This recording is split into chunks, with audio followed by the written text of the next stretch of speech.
সৰভোগ গ্ৰন্থমেলাত বৰনগৰ বিদ্যা মন্দিৰৰ বিশেষ সাংস্কৃতিক অনুষ্ঠান প্ৰদৰ্শন। বৰনগৰ প্ৰেছ ক্লাবৰ উদ্যোগত সৰভোগৰ গান্ধী ভৱন প্ৰাংগণত চলি থকা সৰভোগ গ্ৰন্থমেলাৰ আজিৰ বিশেষ কাৰ্যসূচীত বৰনগৰৰ শিক্ষাৰ এখন আগশাৰীৰ শিক্ষানুষ্ঠান বৰনগৰ বিদ্যা মন্দিৰৰ শিক্ষাৰ্থীসকলে প্ৰদৰ্শন কৰে মনোমোহা তথা বিশেষ সাংস্কৃতিক অনুষ্ঠান।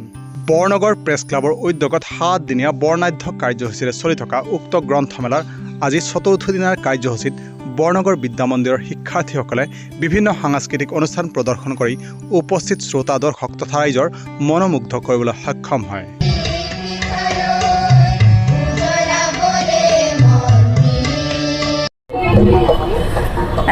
সৰভোগ গ্ৰন্থমেলা 2026 যি বৰনগৰ প্ৰেছ ক্লাবৰ উদ্যোগত যি আয়োজন কৰা হৈছে সৰভোগ গান্ধী ময়দানত, তাত আমি আজি বৰনগৰ বিদ্যা মন্দিৰৰ পৰা পৰিৱেশন কৰিবলৈ ওলাইছোঁ এটি সাংস্কৃতিক অনুষ্ঠান। বহুতে ভাল লাগিছে তেখেতসকলৰ ইমান সুন্দৰ এটা পদক্ষেপ। আমাৰ বৰনগৰৰ বিদ্যালয়সমূহক মাতি আনি ইয়াত এখন মঞ্চ প্ৰদান কৰিছে, গতিকে এইটো খুবেই প্ৰশংসনীয় পদক্ষেপ হৈছে তেওঁলোকৰ। আৰু মই অশেষ ধন্যবাদ জনাইছোঁ আয়োজক মণ্ডলীলৈ যে এনেকুৱা এটা পদক্ষেপ ভৱিষ্যতেও এনেকুৱা থাকক, এইবিলাক অব্যাহত থাকক। তাৰ কাৰণে মই আৰু সমূহ ৰাইজক মই ইয়াৰ পৰা মই নমস্কাৰ প্ৰদান কৰিছোঁ।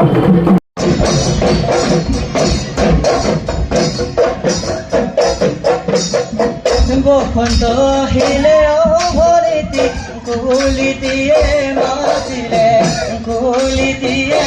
মাতিলে গছে বনে হলালে